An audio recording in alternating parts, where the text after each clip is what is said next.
আজকে আলোচনা করব কখন সহবাস করলে সন্তান ধারণের সম্ভাবনা সবচেয়ে বেশি থাকে। প্রতি মাসে মেয়েদের সাদা স্রাবের 4 রকমের অবস্থা দেখা যায়। প্রথম প্রকারের অবস্থায় সহবাস করলে সন্তান ধারণের সম্ভাবনা খুবই ক্ষীণ থাকে। তার পরের 2 ধরনের অবস্থায় সন্তান ধারণের সম্ভাবনা একটু করে বাড়তে থাকে। চতুর্থ এক ধরনের সাদা স্রাব আছে যেটা দেখা দেওয়ার সময় সহবাস করলে সন্তান ধারণের সম্ভাবনা থাকে সবচেয়ে বেশি, এতটা বেশি। এখন এই 4 ধরনের সাদা স্রাব কিভাবে চিনতে পারবেন সেটা ছবির মাধ্যমে বুঝিয়ে দিব। প্রথম অবস্থা হচ্ছে মাসিকের ঠিক পরে যখন কোনো সাদা স্রাব যায় না, মাসিকের রাস্তাটা খুব শুকনো শুকনো মনে হয়, তখন গর্ভধারণের সম্ভাবনা প্রায় শূন্যের কাছাকাছি, 0.3%। এর পরের অবস্থায় মাসিকের রাস্তা হালকা ভেজা মনে হয়, কিন্তু আপনি চোখে কোনো সাদা স্রাব দেখেন না বা হাতেও ধরতে পারেন না, তখন গর্ভধারণের সম্ভাবনা থাকে 1%-এর একটু বেশি, 1.3%। প্রথম এই 2 অবস্থা সবার মধ্যে দেখা যায় না, বিশেষ করে যাদের মাসিকের সাইকেল ছোট তাদের ক্ষেত্রে এই 2 অবস্থা মাসিকের সময়েই হয়ে যেতে পারে। তৃতীয় ও চতুর্থ অবস্থা যেটা বলবো সেটা প্রায় সবার ক্ষেত্রেই দেখা যায়। তৃতীয় অবস্থায় ঘন সাদা স্রাব যায়, সেটা আঙুলের সাথে আঠালো হয়ে লেগে থাকে, কিছুটা এমন। তখন গর্ভধারণের সম্ভাবনা বেড়ে 2.5%-এর কাছে চলে আসে। চতুর্থ অবস্থায় সাদা স্রাব খুব পাতলা এবং পিচ্ছিল হয়, কাঁচা ডিমের সাদা অংশ যেমন মসৃণ আর পিচ্ছিল হয় কিছুটা তেমন, দেখতে স্বচ্ছ। আর সেই সাদা স্রাব 2 আঙুল দিয়ে টেনে বড় করা যায়, কয়েক ইঞ্চি বড় করলেও ভাঙে না, ছবিতে যেমন দেখছেন। তখন গর্ভধারণের সম্ভাবনা অনেক বেড়ে যায়, 28.6%, অর্থাৎ প্রায় 30%-এর কাছাকাছি চলে আসে। এই চতুর্থ অবস্থা শেষ হওয়ার পর আবার সাদা স্রাব ঘন আঠালো বা নাই হয়ে যায়। মাসিকের ঠিক আগে আগে আবার পাতলা সাদা স্রাব যেতে পারে কিছু কিছু নারীর ক্ষেত্রে, তবে সেটা গর্ভধারণের সাথে সম্পর্কিত নয়। তাহলে করণীয় কি?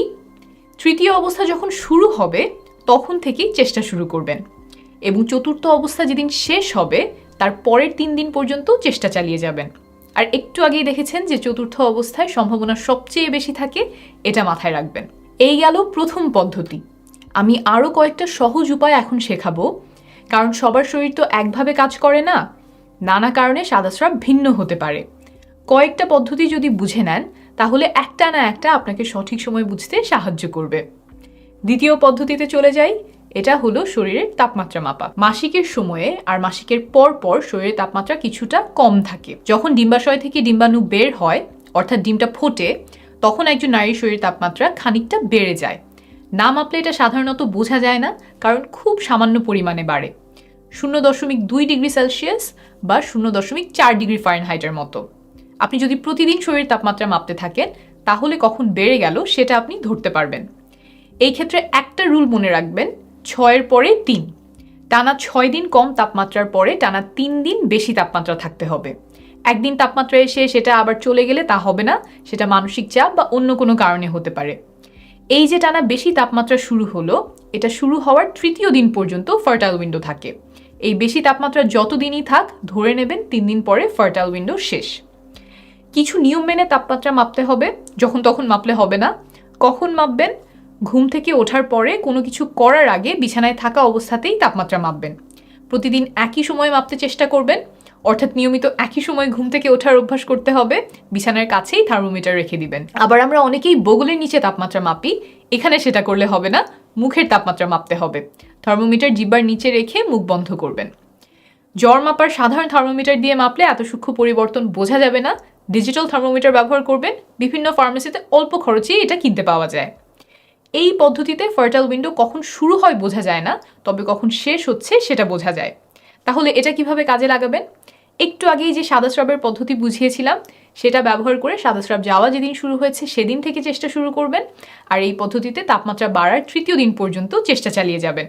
তাহলে গর্ভধারণের সবচেয়ে সম্ভাবনাময় সময়টুকু কাজে লাগানো হলো। পরের পদ্ধতিতে যাওয়ার আগে একটু বোঝাই কেন মাসের একটা সময়ে সন্তান ধারণের সম্ভাবনা এত বেড়ে যায়। একজন নারীর শরীরে 2টা ওভারি বা ডিম্বাশয় থাকে। প্রতি মাসেই এখানে একটা করে ডিম্বাণু পরিপক্ক হয়। যখন ডিম্বাণু পরিপক্ক হয়ে যায় তখন সেটা খোলস ভেঙে ওভারি থেকে বের হয়ে ঢোকে ফ্যালোপিয়ান টিউব বা ডিম্বনালীতে। এই ঘটনাকেই আমরা ডিম ফুটে বেরিয়ে আসা বলি। যে ডিম্বাণুটা বের হয়ে আসলো এটা এখন সন্তান ধারণের সক্ষম। ফ্যালোপিয়ান টিউব বা ডিম্বনালীতে যদি পুরুষের শুক্রাণু আগে থেকেই এসে বসে থাকে তাহলে সেটা ডিম্বাণুর সাথে মিলিত হয়, আর ডিম্বাণু এবং শুক্রাণুর মিলন হলেই কেবল তা গর্ভধারণে সক্ষম।